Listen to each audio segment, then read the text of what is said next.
great to see so many practitioners coming from different clubs, from different roles. Great to see the parents here, the young scholars and the young pros from clubs across the leagues, from the Premier League down to League Championship, League One, League Two, former players, former scholars. So bringing the whole network together to reflect on the work, to celebrate the report of the work. It's been a fantastic day, especially at the Emirates Stadium as well. Games is very important because it is about role models. It is about, I have the chance as a player to interact with another player, understand what are the difficulties that you're going through, what are the positive, what are the negative that you can share with me. It's about having something that I didn't have when I was a player, which is having the chance to have my parents understand what it means to actually be a football player and what are the implications that this has on you and your family life. I can't deliver a diversity plan alone, and neither can the senior management at the football club. To deliver our diversity ambitions, we need every single person that works at this football club, whatever their role is, knowing that they can play their part in making this the most diverse and inclusive environment it can possibly be. It's good for us to all be together, to know of each other, to see how big our network actually is. And like Rizdan and the guys there have done so well today, champion the people within the game to show that it's something that it can be done, maybe not easily, but it's accessible and it's possible. I'm able to ask people or talk to people about how they've got on or how they're dealing with situations in the club, and I feel like it's not talking to strangers. I feel like we're one big community, so it's quite easy to talk to them. Everyone's open to tell you how they feel.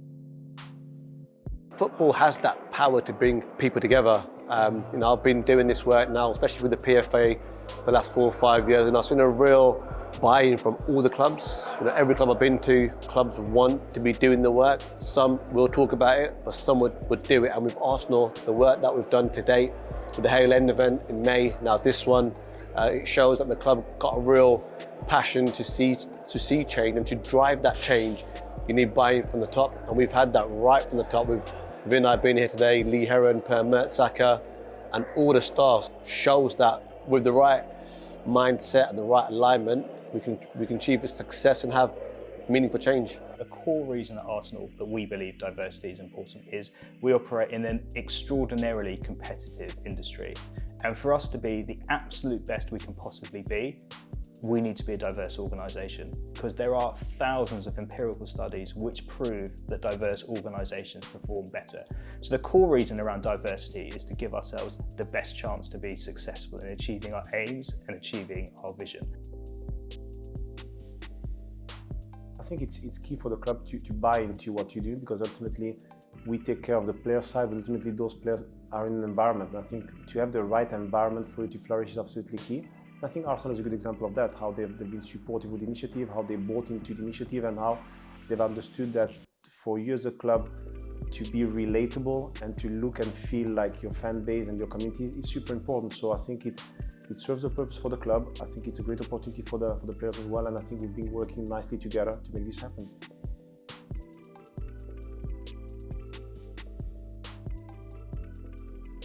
We've had a good relationship with the PFA and Riz and his team.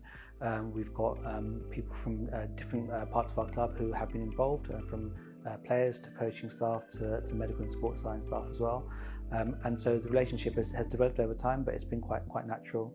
We're a very diverse club, led by Les Ferdinand and Chris Ramsey in the academy, so we're hoping to kind of build on that good work that's already happened in the past. We've got young players here today who are on 2-3 year pro contract, which is great, and we want them to be pro contracts and want them to be pro players, but the education is so important, not just for the PFA, but also for them and their parents as well. So we're trying to, as part of our offer to them via AIMS, it's also that education offer as well.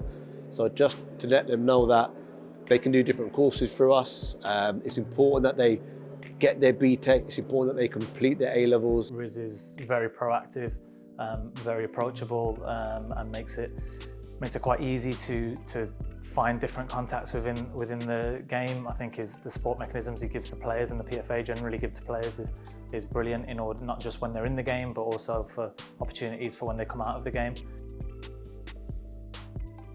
There is a huge pool of South Asian talent out there, and it's understanding how can we create a pathway through a positive kind of initiative to get them to the top? And if they don't make it to the top, what are the potential alternatives to being in football? That's important. So for us, making it to the top doesn't possibly mean making it to the top, in a football club. It can be making it in the top by having a great job, which has basically been created by you being in a football environment. So I think it's, as I said, it's acknowledgement of a talent pool being out there, the need to create a pathway, but equally to have those open and transparent conversations amongst people who are going through a similar experience.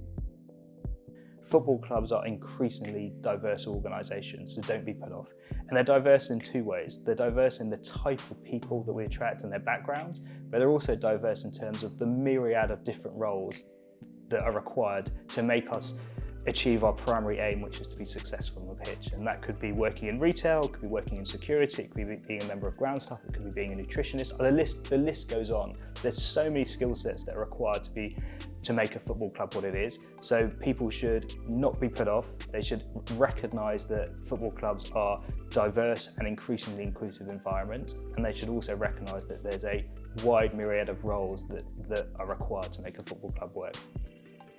Finding a place where you don't compete. So I'm a great believer in understand what makes you special, understand what are your special qualities, and really capitalize on that, as opposed to try to be good at everything. I think we're always taught to be good at everything. I've got a different perspective. I think it's about understanding what makes you special and really trying to be able to make the most out of it. We all have something special about us, either because where we come from, the journey that we have, what we studied. So it's about understanding that and really kind of capitalize on that. I want everyone leaving here today to be feeling infused. I want people to know that regardless of whether they're a player, they're a former player, they're a practitioner, they work as a groundsman or a kitman, wherever you are, I want you to know that, and I want them to know that there's a support network for them, that there is a space for them in the game, in different industries, in different areas of the game which we can support with. And hopefully everyone leaves here today making 2, 3, 4, 5 more connections and growing their own networks as well.